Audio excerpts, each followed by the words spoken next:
دوستو یاد رکھنا، تگڑا اور مضبوط جوان پتہ کون ہوتا ہے؟ جس کی نظریں پوری طرح اس کے کنٹرول میں ہوں۔ یہ علامت جوانی ہے۔ جس آدمی کا پوری طرح، دو لوگ دنیا میں کبھی کوئی کارنامہ سر انجام نہیں دے سکتے، ایک جو حرام کھاتا ہو، ایک جس کی نظر ناپاک ہو۔ محمد بن قاسم جب یہاں آئے تھے نا، تو ایک دن بڑے پریشان تھے، تو ایک بزرگ کہنے لگے آپ کیوں پریشان ہیں؟ کہنے لگے راجہ دہر سے مقابلہ ہے اور ہماری فوج تو سندھ کے رستے بھی نہیں جانتی، زبان بھی نہیں جانتی، لڑیں گے کیسے؟ دو چار دن کے بعد ان بزرگوں کی دوبارہ محمد بن قاسم سے ملاقات ہوئی تو بڑے خوش تھے۔ کہا اب آپ کیوں خوش ہیں؟ کہنے لگے وہ میرا مقابلہ نہیں کر سکتا، میں نے تحقیق کر لی ہے۔ کہا کیوں؟ کہنے لگے نظر کا گندہ ہے، اور جو نظر کے گندے ہوتے ہیں وہ میدانوں میں ٹھہرا نہیں کرتے۔ میدان کے لیے نکلنے کے لیے پاک جوانی کی ضرورت ہوتی، تطہیر مزاج ہونا ضروری ہوتا ہے، پاکیزہ افکار اور سچی اور سچی ستھری سوچوں کا ہونا ضروری ہوتا ہے۔ اس لیے فرمایا کہ میرا مقابلہ نہیں کر سکتا۔ حضرت عبداللہ ابن حذافہ کمرے میں تھے، تو وزیر کی بیٹی اندر سجی سنوری پہنچ گئی۔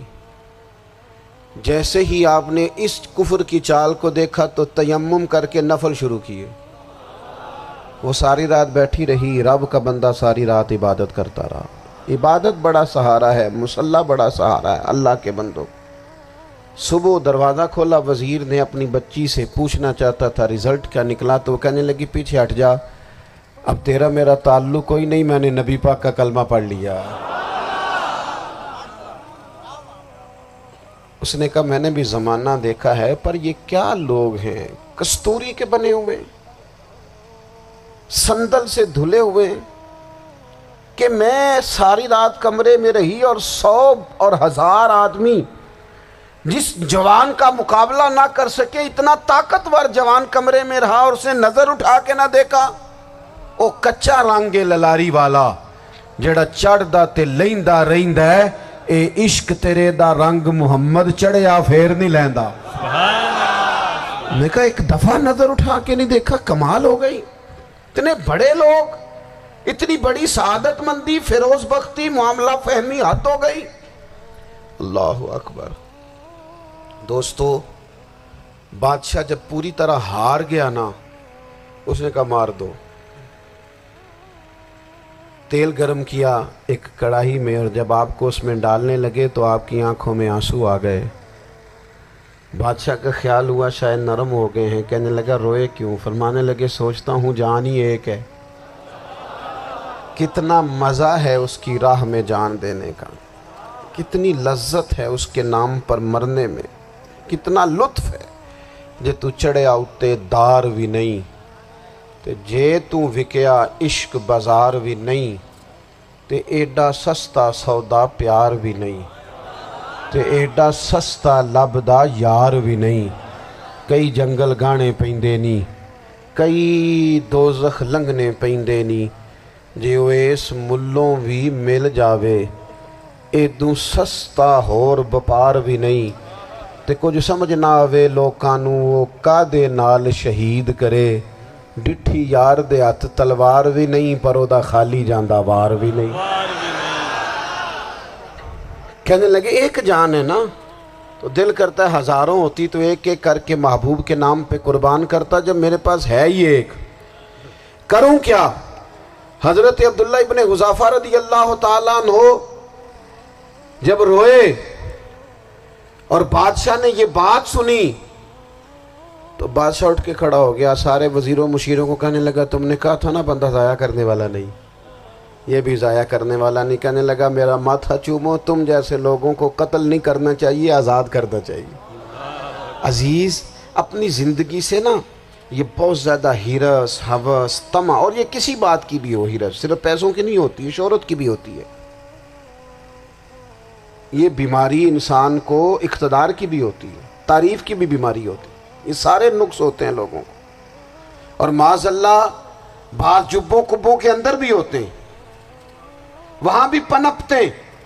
اپنی زندگی جب تک اس سادگی میں نہیں لاؤ گے جو رسول پاک نے عطا فرمائی ہے، جب لوگ آسانیوں میں پوری طرح الجھ گئے تو پھر وہ دور ہوئے اور کفر چڑھ گیا۔ دوسری بات، اللہ کے محبوب صلی اللہ تعالی علیہ وسلم کی محبت ہم سے تقاضا کرتی ہے کہ ہم اس مشن کے لیے کام کریں جس مشن کے لیے رسول پاک نے کام فرمایا ہے۔ ہم سارے کام بڑے مضبوطی سے، سوچ سمجھ کے، تدبر سے، حکمت سے، تقاضوں کو مد نظر رکھتے ہوئے کرتے ہیں سارے کام۔ دین کے کام میں ہمارا مزاج نہیں ہوتا، او ہو جائے گا جی، آپ بسم اللہ پڑھیں جی، شروع کریں جی۔ آپ تقاضوں کو سمجھیں، چیزوں کو دبائیں نہیں، چیزوں پر غور کریں۔ کسی کے ذہن کی سطح پر سوال ابھرتا ہے، اس کا تسلی بخش جواب دیں۔ اپنی زندگی میں دین کے کام کے لیے اپنے آپ کو وقف کریں، اور دین کے کام کے بہت سارے پہلو ہیں۔ ہزاروں لوگوں کو قرآن پاک ٹھیک پڑھنا نہیں آتا، ہزارہا لوگ ہیں جو قرآن مجید کے مطالب سے آگاہ نہیں ہیں، دین کی بنیادی ضروریات سے لوگ نابلد ہیں۔ میں آپ کو کس طرح یہ بات سمجھاؤں کہ ہزاروں کی تعداد میں طلاقیں اس لیے ہوتی ہیں کہ مردوں کو طلاق کے مسئلے نہیں آتے، انہیں پتہ نہیں ہے کہ مجھے حقوق زوجین کے معاملے میں کیسے چلنا ہے۔ ڈھیر سارے گھروں میں تباہی اس لیے ہے کہ تربیت اولاد کا دینی منہج ہمیں نہیں پتا۔ اپنا حصہ ملائیں دین کے کام میں۔ ایک آدمی کو اگر تو نمازی کرنے میں کامیاب ہو گیا، تیری زندگی بدل گئی۔ وہ دین بیزار لوگ جو ہمارے بیچ بیٹھ کے ہماری نوجوان نسل کو پگڑی اور داڑھی کا نام لے کے بنیادی طور پر دین سے دور کرتے، ایسے نوجوانوں کو دین کا پیغام محبت دے کر دین کے قریب کرنا ہماری ڈیوٹیوں کا حصہ ہے۔ ہمیں ذمہ داری کا احساس کرنا پڑے گا، ہمیں یہ خاص قدم اٹھانا پڑے گا، توجہ دینی پڑے گی۔ مساجد، مدارس، میں آپ سے عرض کروں، اتنی ڈٹ کے مخالفت ہوتی ہے نا مدرسوں کی، اتنی ڈٹ کے۔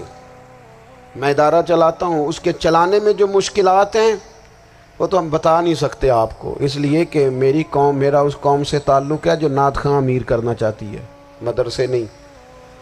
ہاں، نقیب خطیب پیدا کرنا چاہتی ہے، شعر و شاعری کی زندگی کو پروان چڑھانا چاہتی ہے۔ فقط ہمارا ان لوگوں سے تعلق ہے جو لاکھوں کروڑوں روپیہ محافل پہ لگائیں گے، اور قاری صاحب بیچارے اگر مسجد کا کوئی ہونے والا کام کسی وقت بتا دیں گے تو وہ بڑی مشکل آ جائے گی ان کے لیے۔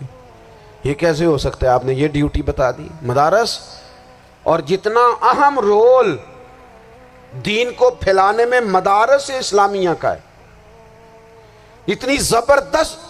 لوگوں کا خیال ہوتا ہے میری طرح کے لوگ شاید کام کرتے ہیں، ڈیوٹی کرتے ہیں۔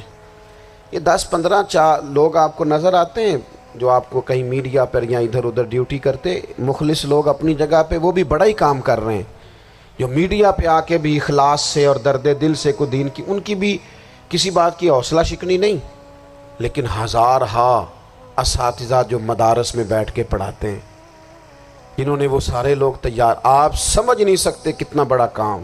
حفظ کا استاد جو ہوتا ہے نا، اس کی ڈیوٹی 24 گھنٹے ہوتی ہے، فجر سے پہلے، اور اس نے بچوں کو اٹھانا ہے۔ تنخواہ تو ہم انہیں دینا نہیں نہ چاہتے جی، تنخواہ نہیں دی انہوں نے، ہمیں مولوی امیر نہ ہو جانا۔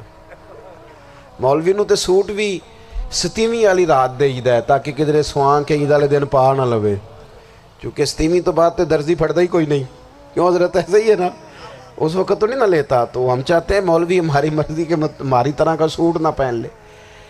مدارس کی مضبوطی آپ یہ دیکھ لیں، یہ صلاح الدین ایوبی کا تعلق بھلا کس چیز سے تھا؟